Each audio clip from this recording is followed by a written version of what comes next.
Ma'am हम पढ़ना चाहते हैं बट पढ़ने में मन नहीं लगता। कुछ ना कुछ डिस्ट्रैक्शंस हमारे पढ़ाई के बीच में आ जाते हैं, लाइक किसी का फ़ोन आ गया एकदम से, या मम्मी ने बुला लिया, कुछ काम आ गया, और इससे जो हमारा एक कंसंट्रेशन पावर है, एक लिंक है पढ़ने का, वो ब्रेक हो जाता है। Hey everyone, welcome back to my YouTube channel. मैं हूँ सीएस अंकिता अग्रवाल, और इस वीडियो में हम बात करने वाले हैं डिस्ट्रैक्शंस इन स्टडीज़। मैंने कुछ टाइम पहले एक कम्युनिटी पोस्ट डाला था जिसमें मैंने आप लोगों से पूछा था कि पढ़ाई करते हुए आपको किस टाइप के डिस्ट्रैक्शंस होते हैं। मतलब किसी का ये है कि फ़ोन का बहुत ज़्यादा यूसेज है, या फिर सोशल मीडिया, या मूवीज़ से मोह नहीं छूटता, या फिर फ्रेंड्स का। तो इस तरीके से मैंने बोला था, और उसका रिस्पॉन्स आपको स्क्रीन पे दिखाई दे रहा होगा कि मेजॉरिटी जो बच्चे हैं उन लोगों का रिस्पॉन्स था कि मैम फ़ोन से हमें सबसे ज़्यादा डिस्ट्रैक्शन होता है। तो ये सबसे अच्छी बात है कि फ़ोन से डिस्ट्रैक्शन होता है, क्योंकि फ़ोन से डिस्ट्रैक्ट होना हमारे ऊपर है, और ये पूरा का पूरा हम पे डिपेंडेंट है, ठीक है। अगर हम चाहें तो हम फ़ोन से डिस्कनेक्ट हो सकते हैं। आप डे टू डे रात को सोने से पहले नेक्स्ट डे का आप टू डू लिस्ट बनाओ, और टू डू लिस्ट में आप लिखो कि मुझे कल ये करना है, ये करना है, ये करना है, ये करना है। टाइम के ऊपर कॉन्सेंट्रेट मत करो कि मुझे इतने घंटे पढ़ना है। रादर देन ये करो कि जो मैंने टारगेट सेट किया है फॉर द सेट डे, वो आपका हो जाना चाहिए complete, and you have to check that box कि हाँ आपका कंप्लीट हो चुका है। वो बहुत इंपॉर्टेंट है, बिकॉज उससे एक कॉन्फिडेंस एंड मोटिवेशन आता है, ठीक है। सबसे पहले जो इम्पॉर्टेंट है, आपको अपना एक स्टडी एरिया, अगर स्टडी कॉर्नर अगर आपके रूम में नहीं है अभी तक, और आप बेड पे पढ़ते हो, तो सबसे बड़ी मिस्टेक तो आप अभी ये कर रहे हो, ठीक है। तो एक प्रॉपर एरिया होना चाहिए पढ़ने का, जिसमें कि आपकी टेबल अगर फेसिंग वॉल है तो बहुत ही अच्छी बात है, बिकॉज उससे डिस्ट्रैक्शन बहुत कम हो जाता है। अगर वॉल, दीवार को कब तक देखोगे? दीवार की तरफ फेस करके पढ़ोगे, और उस वॉल पर अगर आप मोटिवेशन कोट्स लगा लो, तो उससे बेटर कुछ नहीं है। बिकॉज जब आप पढ़ रहे हो, अगर आपका पढ़ने से थोड़ा सा भी डिस्ट्रैक्शन हुआ, आपने ऐसे फेस किया, आपको आगे क्या दिखेंगे? मोटिवेशन कोट्स, और उससे आपको बूस्टअप मिलेगा, ठीक है। तो सबसे पहले you should have a study corner. पूरे कमरे की लाइट जलाने की ज़रूरत नहीं है, जस्ट एक टेबल लैंप काफ़ी है। टेबल लैंप की रोशनी जो है वो आपको कंसंट्रेट करके रखेगी कि आपको सिर्फ बुक्स की तरफ देखना है और आपको पढ़ना है, ठीक है। सबसे पहली चीज़, आपका सिटिंग एरिया इस तरीके से होना चाहिए। दूसरी चीज़, आप अपने वो बनाओ, टू डू लिस्ट बनाओ, टारगेट्स बनाओ, डे वाइज बनाओ। देखो, दो टाइप के गोल्स होते हैं, एक होता है हमारा शॉर्ट टर्म गोल, एक होता है हमारा लॉन्ग टर्म गोल।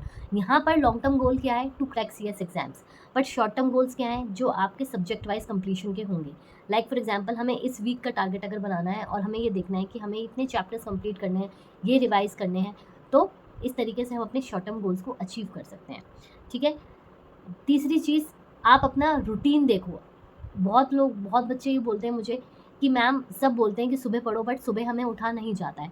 तो it's all right, it's perfectly fine. अगर आपको सुबह नहीं उठा जाता है, आप ज़बरदस्ती उठोगे, आप वहाँ बैठोगे, और आपका आधे से ज़्यादा नींद में झूमते रहोगे, या फिर आपका कंसंट्रेशन नहीं बनेगा, तो इससे क्या होगा? आप उठे भी, आपकी नींद भी खराब हुई, और आपको पढ़ा भी नहीं जा रहा है, तो ऑल टुगेदर आपका टाइम वेस्ट। तो अगर सुबह नहीं उठ सकते हो तो इट्स फाइन, आप रात को देर तक पढ़ो। आप अपनी बॉडी क्लॉक के हिसाब से पढ़ो। इस टाइम अपने बॉडी क्लॉक को बिल्कुल भी डिस्टर्ब नहीं करना है, ठीक है। नो डाउट सुबह उठने की बहुत अच्छी हैबिट है, बट अभी एग्ज़ाम्स में ना करके आप बाद में इस चीज़ को अपनी लाइफ में हैबिट बना सकते हो, ठीक है। फोर्थ पॉइंट, कि जब आप पढ़ने बैठते हो तो सबसे बड़ी दिक्कत क्या होती है कि मैम हम याद नहीं रख पा रहे। मतलब हमें पता है सब, हम पढ़ रहे हैं, हमने एक चैप्टर कंप्लीट कर लिया कंपनी लॉ का, या जेआईजीएल का, या एसबीईसी का, बट हम उसको रिकॉल नहीं कर पाते, हम भूल जाते हैं। उसके लिए सबसे बेस्ट है टू मेक समराइज पॉइंट्स। अब वो कैसे होगा? It's not at all time consuming. आपको क्या करना है, आपने वो पूरा सेक्शन पढ़ा, बुक बंद कर दो, एक पेपर निकालो, उस पर समराइज करके पॉइंट्स लिख दो जो जो आपने उसमें पढ़े हैं। वो आपको बहुत टाइम तक याद रहेंगे। और यही टेक्निक मैं यूज़ करती थी। मैं सिर्फ एक नोटबुक लेके बैठ जाती थी, पहले आपने पढ़ लिया, बुक बंद कर दी, और उस रजिस्टर में या जो भी कॉपी थी उसमें उस पॉइंट्स को जॉट डाउन कर दिया, बस। एक जो मेमोरी होती है ना, वो इस तरीके से बहुत जल्दी रिकॉल होती है जब आप एग्ज़ाम में बैठते हो।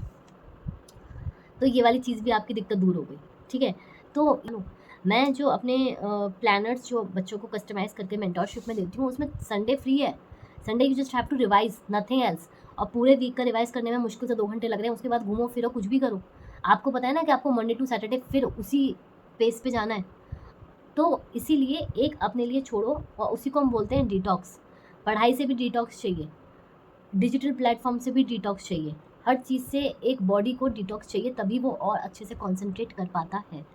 ठीक है, तो इन सब चीज़ों को ध्यान में रखते हुए अपनी प्लानिंग स्टार्ट करो। अगर अभी तक आपने पढ़ाई नहीं करी है और आपका ये जो अटैम्प्ट है, मल्टीपल अटैम्प्ट है, तो बस दिमाग में ये रखो कि you just have to revise again. तो अभी से प्लानिंग करो, पढ़ो।